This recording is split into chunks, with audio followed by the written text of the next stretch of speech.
Good afternoon. My name is Philippe Lamouris. I'm a composer and a pianist. And today I'm going to talk about the poem of Ecstasy of Alexander Scriabin. And it's called the Poème de l'Extase, of course, in French. And I will talk about it both from a composer's viewpoint and also a performer's viewpoint. But before going into the piece in more detail, I want to explain how I got to know this piece and how important it is in my whole research trajectory. So first, I got to know this piece in, let's say, 12 years ago when I first heard it, and it blew me away. It was something magical. I couldn't find words, but I was really, it was such a surprise, this music, this whole harmony, this whole world of Scriabin, that immediately I printed the score and I tried to analyze and understand what happened in this work. And of course, as in the student years goes, you look at the harmony, you look at the form, and so on, but you do not go as deep. Then you go on to the next work, which is also very interesting. And then I put it aside for a bit. But it always was there as one of my favorite pieces. And a few years ago, when I started my doctoral research, I had this idea of, okay, what do I want to do with my research? What do I want to become as a composer, as a performer? And it always came to mind as, I want to be able to compose a piece like the Poème de l'Extase. Of course, not in the same harmony, of the same orchestration, but the feeling I got when I was listening, or even today I'm listening to this piece, is what I want to give the listener with my own music. So then the question arose, how can I do this? Of course, I have to learn the secret of this piece. And then again, you take the score and you start listening and analyzing. And at that time, I put it on the piano. I said, I will play it. And of course, after a few pages, when you have such an orchestral score with 8 horns and 5 trumpets all transposing, you give up after a very short amount of time, but at least the harmony, you can understand it a bit better. And of course, there is so much written on this piece.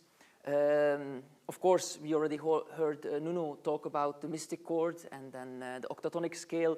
And it was just written before the Prométhée and before the 6th sonata. So it's not yet totally in this octatonic and mystic chord feeling or theory, but there are already some ideas that you can hear there.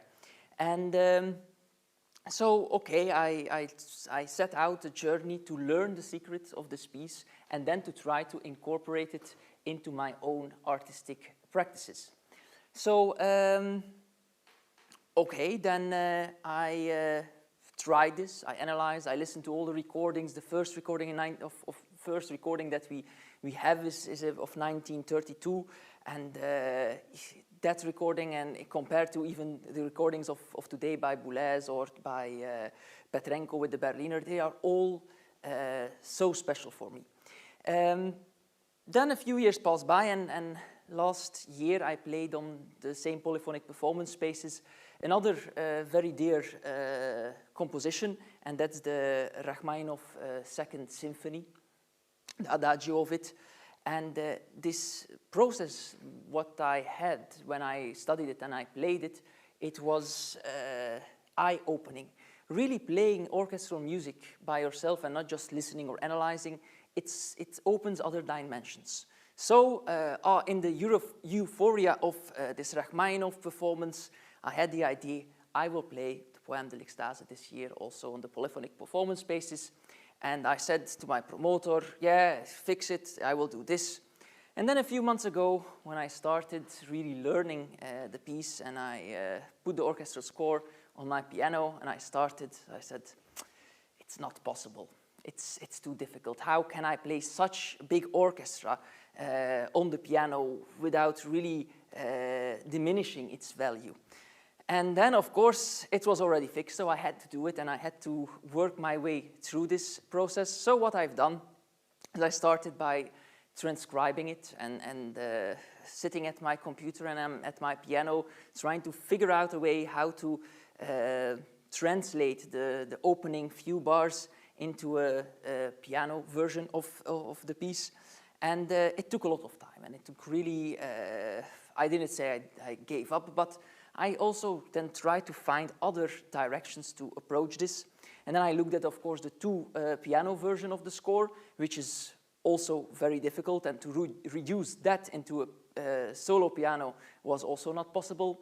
But then I stumbled upon somewhere in the hidden parts of the internet on a solo piano reduction, or let's say a piano transcription by Pawczynski.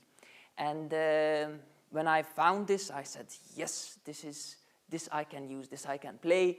And I printed out a score, I started to play it, and the first few pages, it's all very much possible and very nicely done. The whole transcription is I think, magnificent.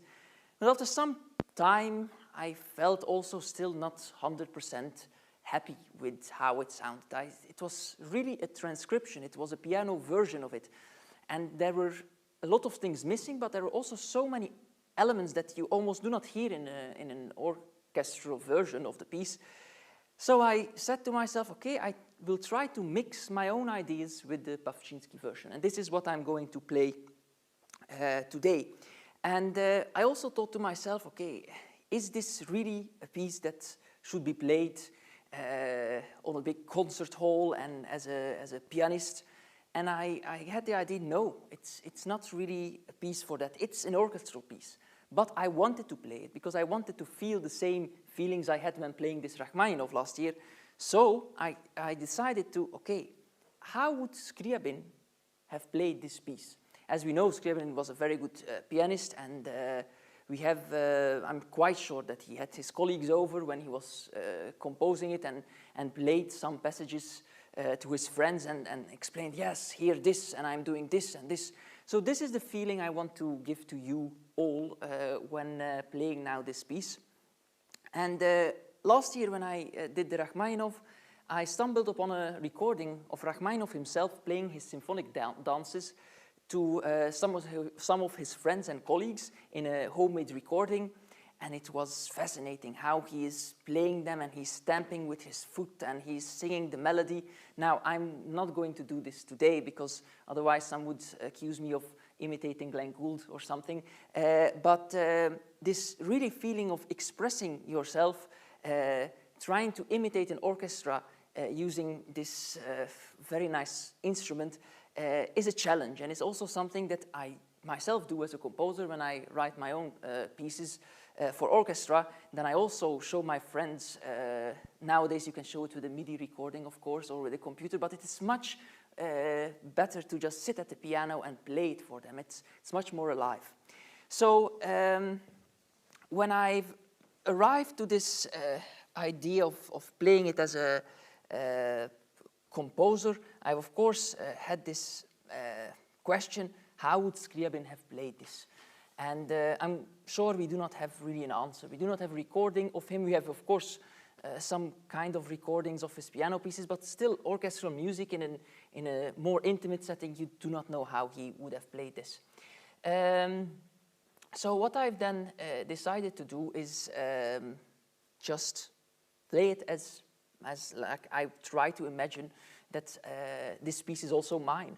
Not that I have anything to do with it, but to absorb it and really look at it from a composer's viewpoint. There are still a few things I want to talk about before playing the piece. And the things that I wrote in the abstract is time, tension, and desire. And I will start with time because this whole polyphonic performance Spaces Week, we already heard a lot about time. On Monday we had the discussion, then Tuesday we had Kathleen who was talking about time. And while studying this work, I really understood what time is and the perception of time while playing or while practicing this piece. Time just goes by differently when playing. I'm quite sure you all musicians know this. Sometimes you listen then to yourself on a recording, oh, I play this so fast, or I didn't even realize. But when you're trying to play an orchestra, you also have to play it in a different way. The recordings that I listened to, some were 17 minutes long, some were 22 minutes long. There are so many different tempi that you can take. And also even in the first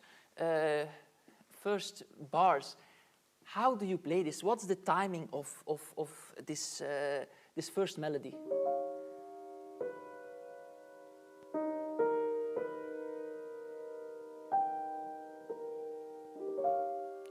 So it's mind-boggling, and it's what I really want to say, and what I wrote down. This is something you should share, is how much fun I had with this. And this is it is extremely important to every time I've sat down and practiced this piece, there was something new that came across, and that's the essence of it, of course, to have fun and to learn from it.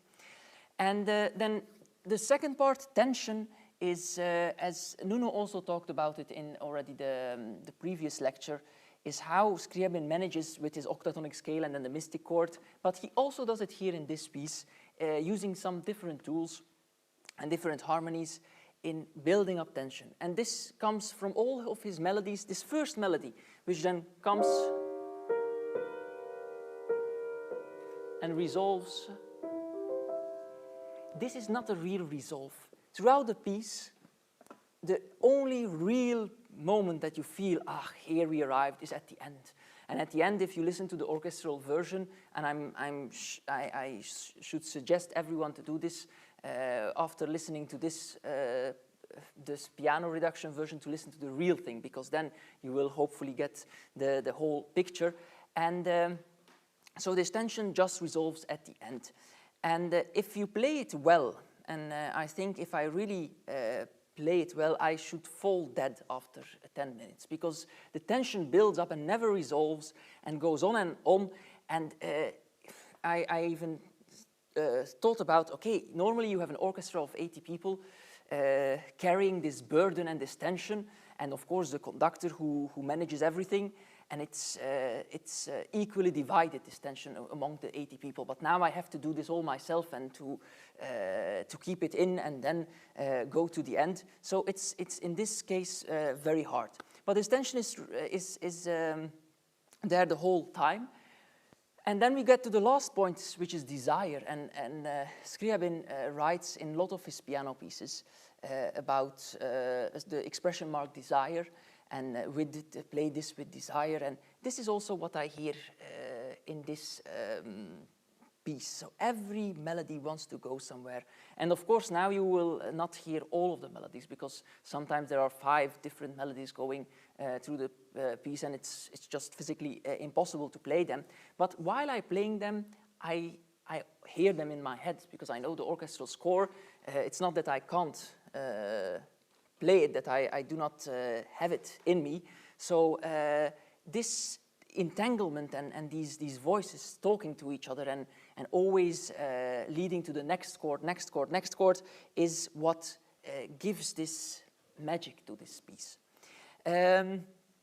We always talk about harmony when looking at Scriabin, and we saw it also with Nuno, but I always ask him then afterwards, and what with the rhythm? Because the rhythm of the orchestral version, it's polyrhythmic, a lot of times different values against each other, and of course it's very hard to play this in a piano version. But what I learned from this, that the whole piece is the whole time trembling. It's like trills and tremolos, and now I get why Gergiev is conducting the whole piece like this. It's like this, and it should be like this. Of course, it's hard to imitate this at the piano, but now in the composer's version, I've already told you, you should at least try to imagine everything trembling in the concert hall. And of course, then this idea of orchestration and this tremolos still emphasizes this tension further, this desire further. Then, just to finish, and then I will play it, is the part, my question which I had at the beginning. I wanted to understand this music. I wanted to unravel the mysteries of Scriabin's Poème de l'Extase, and then use it as tools for my own artistic practices. And if somebody would ask me if I've succeeded, then I would say yes and no. Yes, in a way, I feel and I know what he wants, and I know why I feel those things and what this music means, but I can't explain it. It's impossible to explain, to put words on it. The moment you put words on it, the magic disappears. Scriabin wrote a poem for this Poème de l'Extase, and also for the fifth sonata, and it's not supposed to be recited or read with the performance of this piece, but he also tries there to express this. But I think the music itself is more than enough now that I've fully absorbed it and fully feel it and just almost say be one with the music, how philosophically it may sound. It's important, and that's what I learned from this. And what I would also suggest everyone who is interested in music is to really dive into it and play it and try to become one as Scriabin in his whole mysticism. Of course, it's funny to come back to this point, become one with everything. So with that note, I will now play the whole Poème de l'Extase in a piano reduction version.